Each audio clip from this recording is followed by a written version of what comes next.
വർഗീയതയുടെയും ഭീകരവാദത്തിന്റെയും കീഴടങ്ങാത്ത ഉജ്ജ്വലമായ കമ്മ്യൂണിസ്റ്റ് രാഷ്ട്രീയ ജീവിതമാണ് മുഹമ്മദ് യൂസഫ് തരിഗാമിയുടേത്. അരനൂറ്റാണ്ട് പിന്നിടുന്ന ആ കമ്മ്യൂണിസ്റ്റ് രാഷ്ട്രീയ ജീവിതം മതനിരപേക്ഷതയുടെ മഹത് മാതൃകയാണ്. കശ്മീർ ജനത നേരിടുന്ന അടിച്ചമർത്തലിനും അപമാനത്തിനുമുള്ള താക്കീതാണ് തരിഗാമിയുടെ ആവർത്തിച്ചുള്ള തെരഞ്ഞെടുപ്പ് ജയം.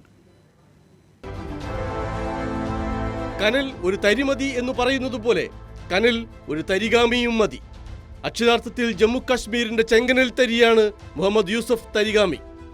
949 കശ്മീരിലെ തരിഗാമിൽ ഒരു കർഷക കുടുംബത്തിലാണ് മുഹമ്മദ് യൂസഫിന്റെ ജനനം.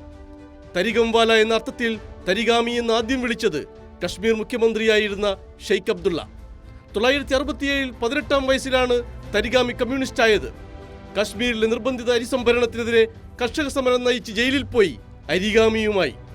975 കശ്മീരിന്റെ സ്വയം നിർണയാവകാശത്തിന് വേണ്ടി പോരാടിയ തരിഗാമിയെ ഇന്ദിരാഗാന്ധി ഷെയ്ഖ് അബ്ദുള്ള സഖ്യം ജയിലിലടച്ചു. അക്കാലത്തായിരുന്നു തരിഗാമിയുടെ ഭാര്യയുടെ മരണം.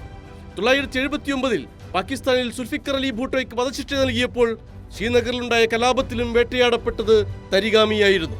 2005 തരിഗാമിയുടെ വീടിന് നേർക്ക് നടന്ന തീവ്രവാദ ആക്രമണത്തിൽ അദ്ദേഹം ഭാഗ്യത്തിനാണ് രക്ഷപ്പെട്ടത്. പക്ഷേ അദ്ദേഹത്തിന്റെ അംഗരക്ഷകൻ കൊല്ലപ്പെട്ടു. 2019 BJP സർക്കാർ ജമ്മു കശ്മീരിന്റെ പ്രത്യേക അധികാരവും ആർട്ടിക്കിൾ 370 റദ്ദാക്കിയതോടെ ചരിത്ര പ്രാധാന്യമുള്ളൊരു സംസ്ഥാനം 2 കേന്ദ്രഭരണ പ്രദേശമായി വെട്ടിമുറിക്കപ്പെട്ടു, തരം താഴ്ത്തപ്പെട്ടു. ജനാധിപത്യ അവകാശങ്ങൾക്ക് വിലങ്ങു വീണു. സൈന്യം തരിഗാമിയെ വീട്ടുതടങ്കലിലടച്ചു.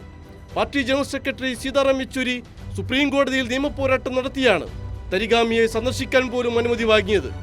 10 വർഷത്തിനു ശേഷം കേന്ദ്ര സർക്കാർ തെരഞ്ഞെടുപ്പ് നടത്താൻ നിർബന്ധിതമായപ്പോൾ കുൽഗാമിൽ തരിഗാമിയെ നേരിട്ടതാകട്ടെ അതിവിചിത്ര സഖ്യം, BJP ജമാഅത്തെ ഇസ്ലാമി നിഴൽ സഖ്യം. പതിറ്റാണ്ടുകളായി ജമ്മു കശ്മീരിനെ പാകിസ്ഥാനിൽ കൂട്ടിച്ചേർക്കണമെന്നാവശ്യപ്പെട്ട് ജമാഅത്തെ ഇസ്ലാമി ഒഴുക്കിയ രക്തച്ചൊരിച്ചിലുകൾക്ക് കണക്കില്ല. ഇന്ത്യൻ ഭരണഘടനയെ വരെ അംഗീകരിക്കാത്ത അവരുടെ പുതിയ തകിടം മറിച്ചിലിന്റെ ഒരേയൊരു ലക്ഷ്യം തന്നെ തരിഗാമിയായിരുന്നു. എന്നിട്ടും 99% മുസ്ലിങ്ങളുള്ള കുൽഗാം 96 മുതലുള്ള ആ ചരിത്രം തന്നെ ചെങ്കൊടിയായി ഉയർത്തിപ്പിടിച്ചു. ബുള്ളറ്റുകൾക്ക് മുന്നിൽ നിന്ന് അതിനേക്കാൾ ശക്തമായ ബാലറ്റിലൂടെ മറുപടി പറയാൻ കശ്മീരികൾക്കേ കഴിയൂ. ബിജു മുത്തത്തി, കൈരളി.